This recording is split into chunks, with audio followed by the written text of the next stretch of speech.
Dios le bendiga en esta mañana nuevamente, hermanos. Yo sé que para algunos es muy temprano. Algunos apenas están saliendo de las cobijas a las 12 de la mañana. Bueno, no hay que ir a trabajar. Bueno, me gozo nuevamente de comunicarme con ustedes. Amén. Espero que usted se esté conectando. Hablo con los hermanos de la congregación, ya que el objetivo número uno aquí es poder contactarnos con ustedes, que de una manera u otra ustedes sepan que el contacto no está físico, pero sí está espiritual, y por las redes sociales podemos llegar hasta lo más íntimo de sus hogares para poder así tener un rato de meditación de la palabra del Señor. Y bueno, aprovechando el tiempo, la misma palabra dice que hay que aprovechar el tiempo porque los días son malos. Amén. Así que eh, hay un toque de queda, no se olvide de eso, de las 24 horas, con ese,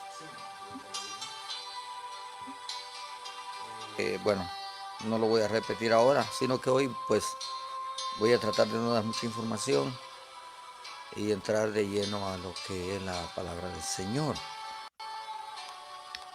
El día de ayer, en la noche, estuvimos hablando de un tema que espero que ustedes se hayan gozado, ustedes se hayan deleitado en la palabra del Señor. Ya que estos temas son bien importantes porque la gente ha perdido la brújula, la gente no sabe quién es, la gente está en este mundo y parece que no tiene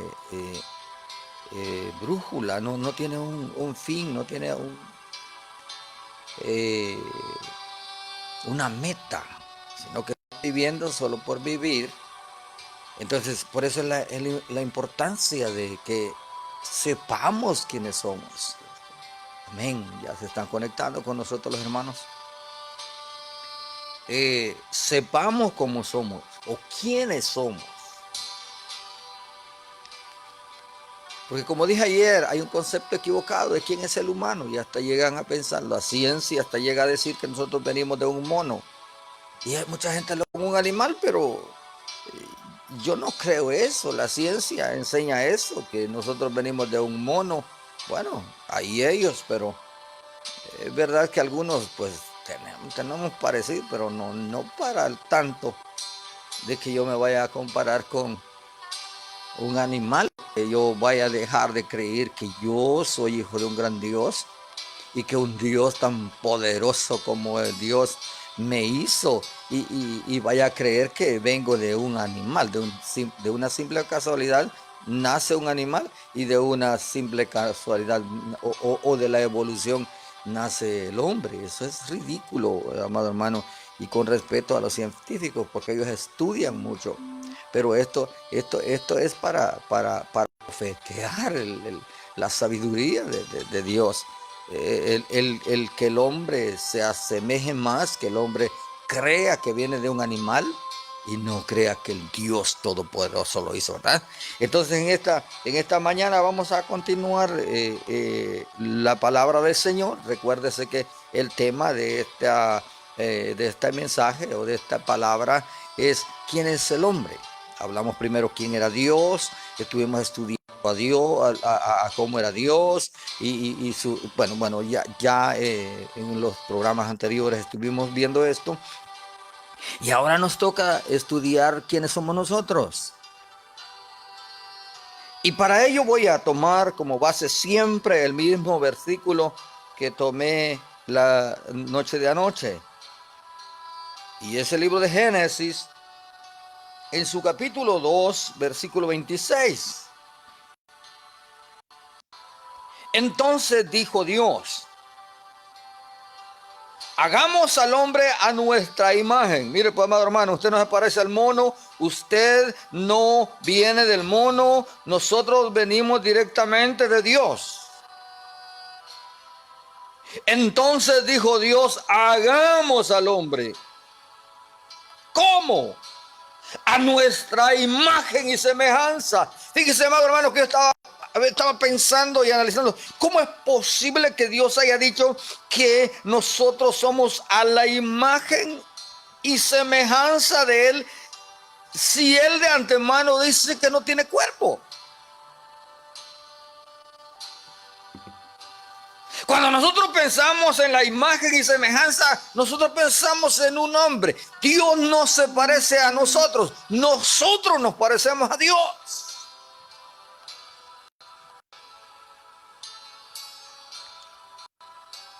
Pero cuando Él está hablando, amado hermano, de imagen y semejanza, no está hablando de lo físico, no está hablando de lo terrenal, porque recuérdese que Dios no es de tierra, no es compuesto de tierra. Bueno, en ese momento, pero que todo apuntaba al futuro. O sea que aquí el plan ya estaba bien formado. El hombre, Dios ya sabía que el hombre iba a fallar. Dios ya sabía que el hombre iba a tirar aquello que Dios le había puesto en las manos, por lo cual el plan de redención ya estaba estructurado.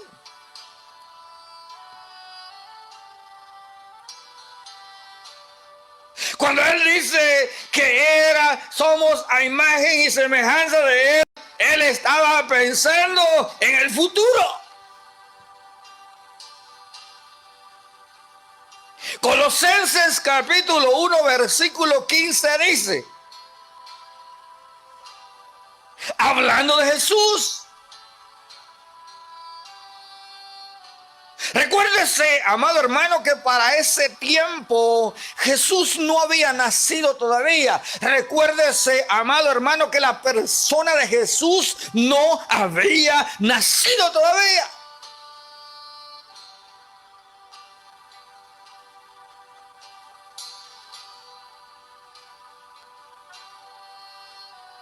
Pero cuando vemos nosotros, cuando el Señor dice, hagamos, yo veo aquí la Trinidad de Dios actuando junta.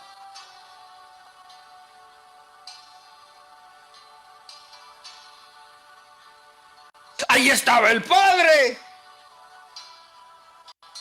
Ahí estaba Cristo.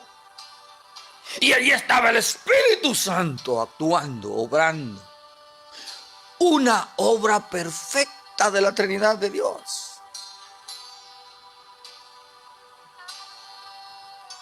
Porque aquí en Colosenses capítulo 1 versículo 15, óigame lo que dice. Dice que hablando de Jesús, dice, Él es la imagen del Dios invisible. En otras palabras, cuando Dios estaba hablando así en la Trinidad, o Él se estaba hablando a sí mismo, o estaba hablando la Trinidad de Dios ahí, no es que hayan tres dioses, no, es un Dios que se manifiesta en tres diferentes maneras.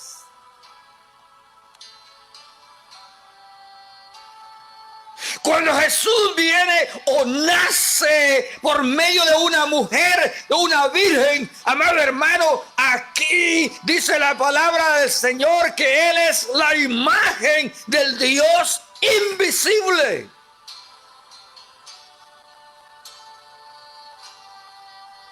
Aquella criatura que nace hace 2000 años. En su interior, en su esencia, habitaba la misma esencia del Dios invisible.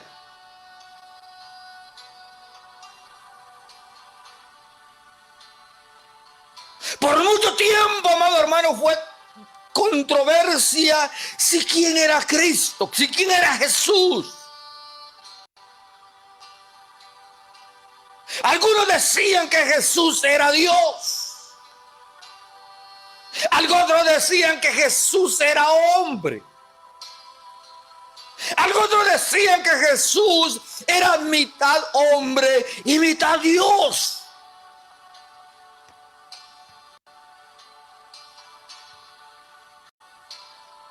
Pero luego llegaron a la conclusión, amado hermano, de que Jesús no era ni mitad hombre ni mitad Dios, sino que llegaron a la conclusión que Jesús era 100% hombre.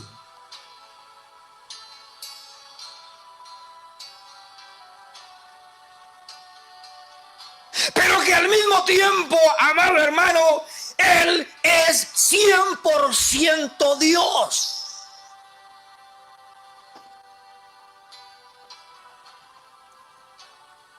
En otras palabras, amado hermano,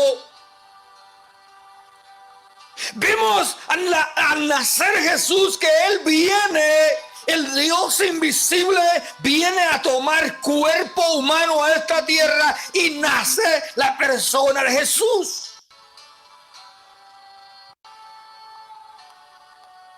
Por eso la palabra del Señor dice, Él es la imagen del Dios invisible.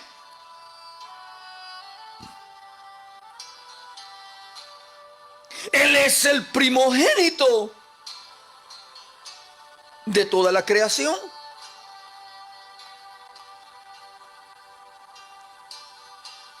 La palabra primogénito, amado hermano, significa el primero.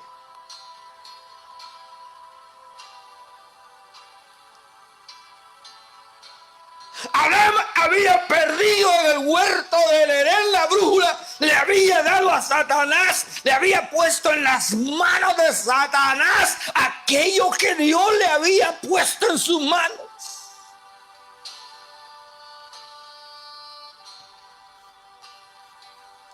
Pero era necesario, amado hermano, que un ser superior al hombre viniera a tomar cuerpo humano, y esta es la persona de Cristo.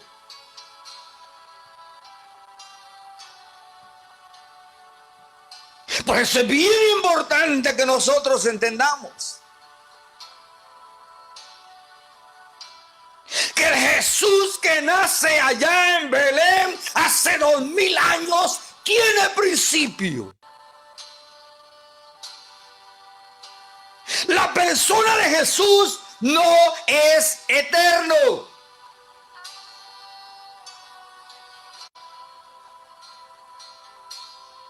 Eterno significa sin principio. Pero Jesús tiene principio. Él nace del vientre de una mujer.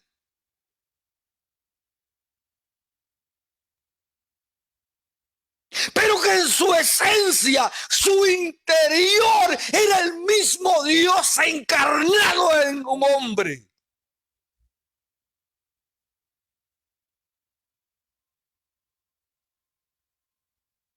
Por eso Juan dice, y vimos su gloria. Y habitó en la tierra, su gloria habitó en la tierra.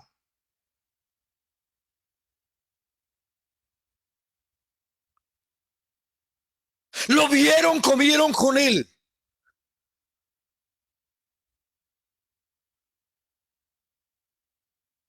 Pero no entendieron que era el mismo Dios manifestado en carne en esta tierra.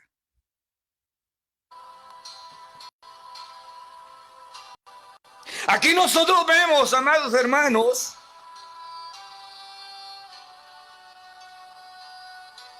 cómo el ser humano no es simplemente carne, tierra.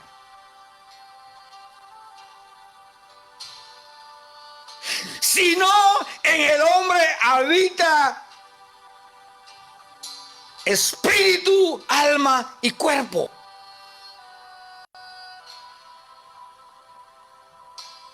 Primera Tesalonicenses capítulo 5 versículo 23 nos dice: y el mismo Dios de paz os santifique por completo, y todo vuestro ser, espíritu, alma y cuerpo.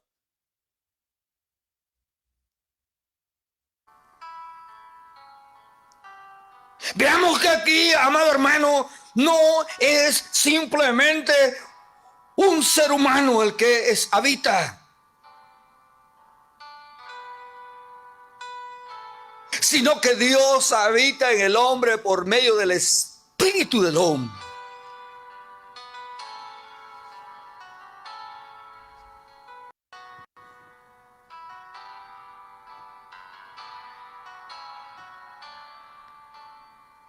Se ha debatido por mucho tiempo quién es el hombre, o cómo, o de qué se compone el hombre. El hombre se compone de espíritu. Esa es la parte, amado hermano, que a Dios le corresponde dentro de nosotros. Por eso nosotros somos propiedad de Dios, creación de Dios. La firma de Dios fue puesta en nosotros.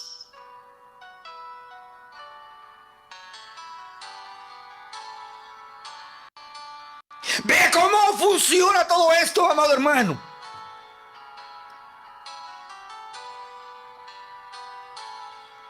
Si entendemos cómo se compone el hombre, vamos a entender, amado hermano, que el espíritu tiene capacidad de comunicación con Dios. Eso es lo que hace el espíritu.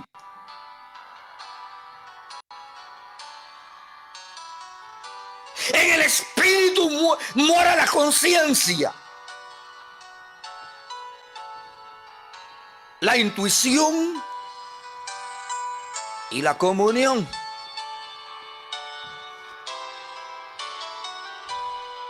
En el alma están las emociones del hombre, el carácter del hombre y la voluntad del hombre. Por eso es que la palabra dice claramente que el alma que pecare, esa morirá. ¿Por qué? Porque en el alma habita la personalidad del hombre, las emociones del hombre, el carácter del hombre y la voluntad del hombre.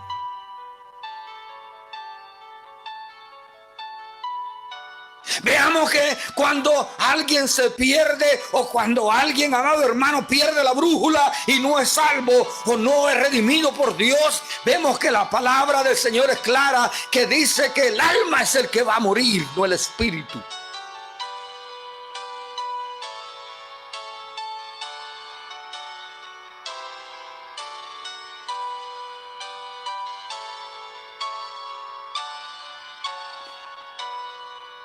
El cuerpo.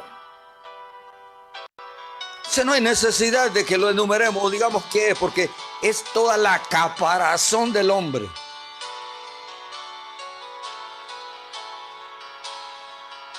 Que también va a juicio si el hombre se pierde. Pero si el hombre se salva, el espíritu y el alma del cuerpo van a la presencia del Señor. Amén.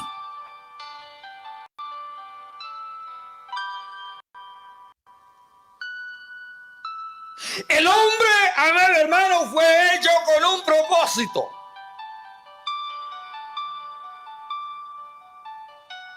El hombre no fue puesto aquí en esta tierra por pura casualidad. El hombre no fue puesto aquí nada más para llenar espacio, no. El hombre fue puesto con un propósito específico de Dios.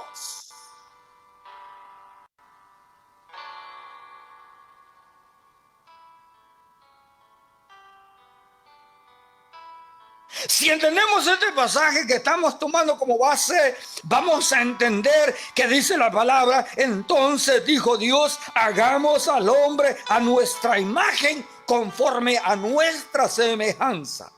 ¿Para qué? Dice, para que señoree sobre la tierra. ¿A qué no pudo Dios? ¿Somos producto de la capacidad, de la casualidad? No. Dios pone al hombre con un propósito específico, y el propósito específico era que él gobernara, que él rigiera, que él, amado hermano, se pusiera como cabeza a liderar aquello que Dios lo había puesto a hacer. Pero ¿qué hace el hombre?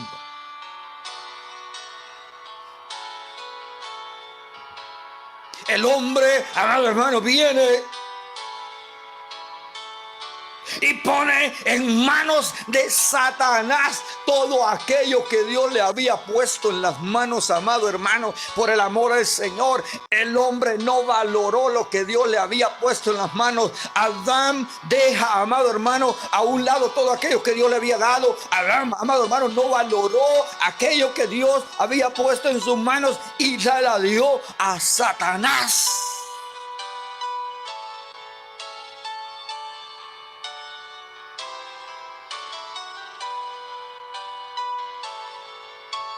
Y aquella posición de señorío,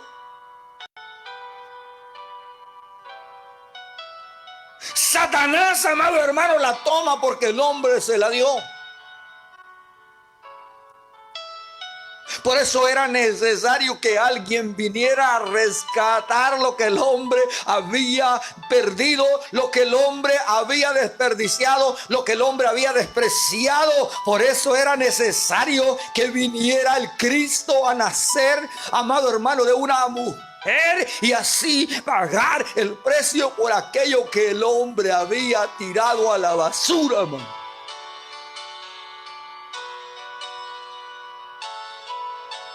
El hombre era culpable de muerte, dice la palabra del Señor.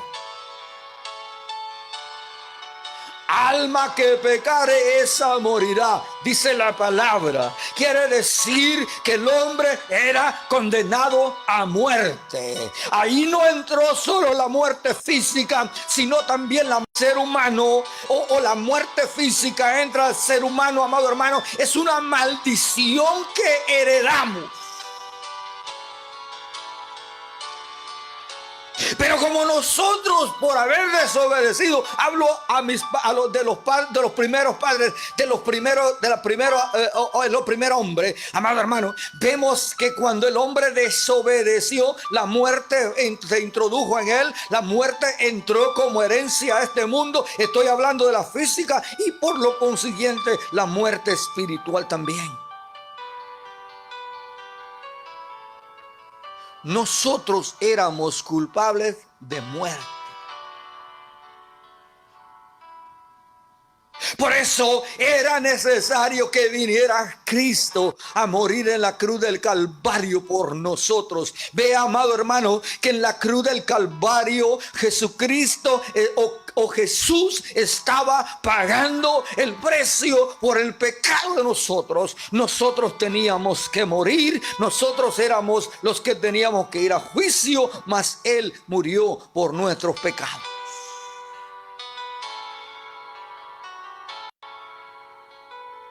Y cuando Él muere por nuestros pecados, óyeme bien,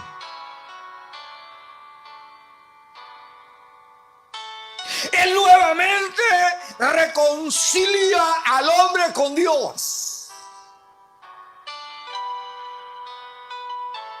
Ya el hombre tenía acceso a Dios, porque el hombre lo había perdido cuando allá le desobedeció a Dios en el huerto del Edén.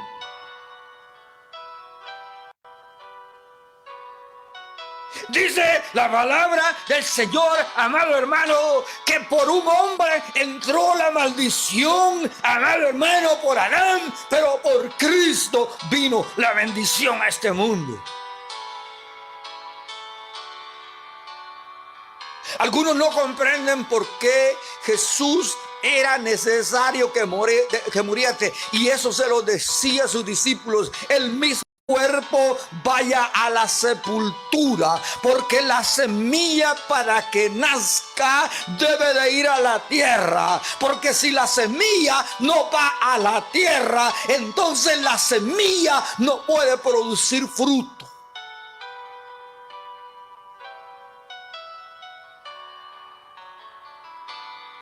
Y vemos vemos, amado hermano, cómo Cristo muere en la cruz del Calvario. Vemos cómo aquella semilla, amado hermano, fue introducida a la tierra.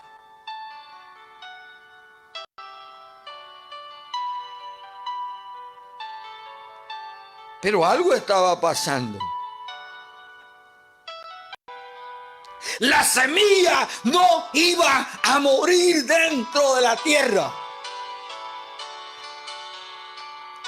sino que aquella semilla iba a empezar a nacer, iba a empezar a germinar, iba a empezar, amado hermano, a salir de la tierra. Sepultura nace, gloria al nombre del Señor, y vemos la resurrección de Cristo, aleluya, hace 2000 años, y por medio de ese sacrificio y por medio de esa redención o ese, gloria al Señor, resurrección de Cristo,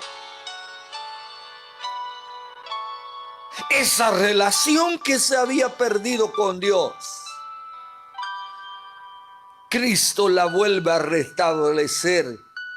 Cristo recuperando aquellas cosas que el hombre había tirado a la basura.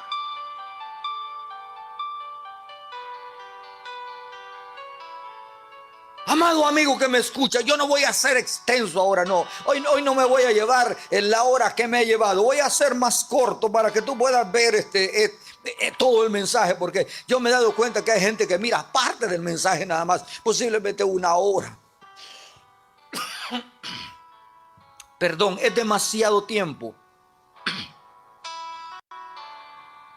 Por eso yo quiero ser un poco más corto ahora. Y quiero enfatizar en este punto. Quiero terminar en este momento recordándote, amado hermano, que el sacrificio de Cristo en la cruz del Calvario viene a pagar el precio por el pecado del hombre.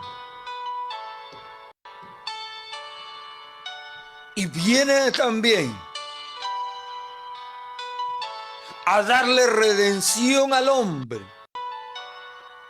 Y la resurrección de Cristo viene a darnos una vida eterna en el Señor, en Dios. ¿Te das cuenta por qué es importante que nosotros aceptemos o recibamos el sacrificio de Cristo en la cruz del Calvario? ¿Te das cuenta el valor que tiene el sacrificio de Cristo en la cruz del Calvario? El justo muriendo por el injusto.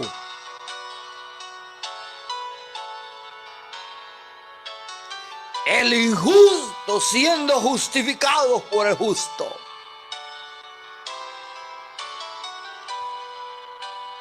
El perfecto haciéndose imperfecto en la cruz del Calvario. Había maldición en nosotros.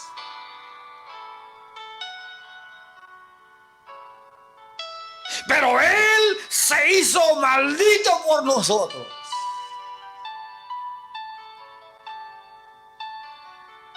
Porque la ley romana decía que era maldito aquel que muriese en un madero.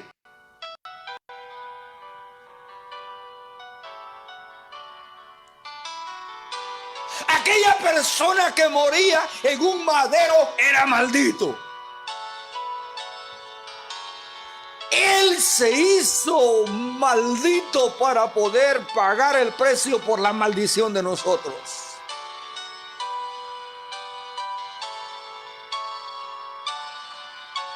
Yo te digo, amigo que me escuchas, si tú no has comprendido y no has entendido todavía qué significado tiene aquel Cristo que pasea la religión tradicional cuando lo llevan clavado en una cruz con las espinas puestas en su cabeza, con un cuerpo golpeado, lastimado.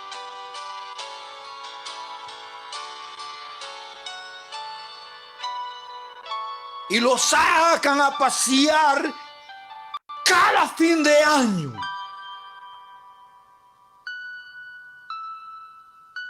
¿Tú sabes qué significa ese Cristo?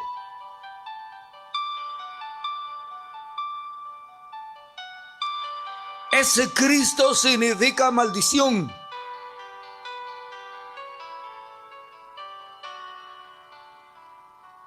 Ese es el símbolo de Satanás.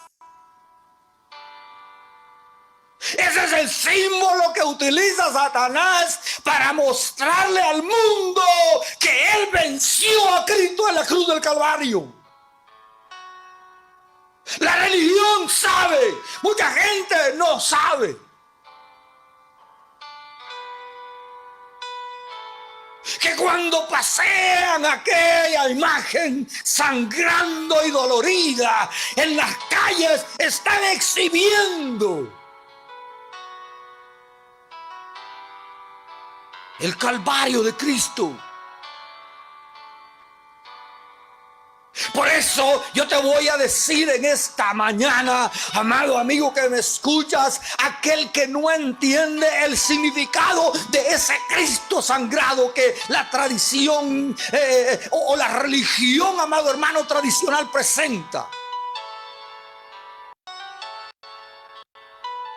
Ese símbolo es un símbolo satánico donde aún los satanistas, amado hermano, tienen imágenes de ese Cristo para recordar que lo vencieron en la cruz del Calvario.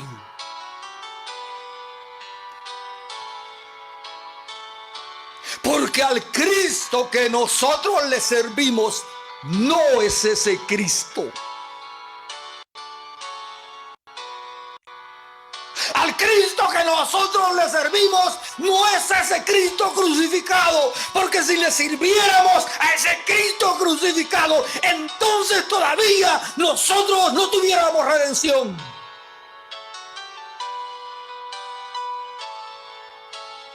Nosotros creemos en un Cristo que no está crucificado, en un Cristo resucitado. Aleluya.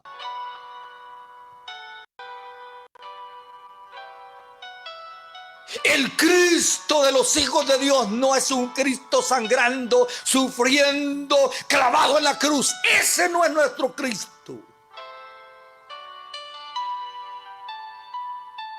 Nuestro Cristo es aquel que al tercer día venció a la muerte, aleluya, y se sentó a la diestra de Dios Padre y todo poder fue otorgado a él. Gloria al nombre del Señor. Ese es al Cristo que tú le debes de servir. Ese es al Cristo que tú le debes de creer. Ese es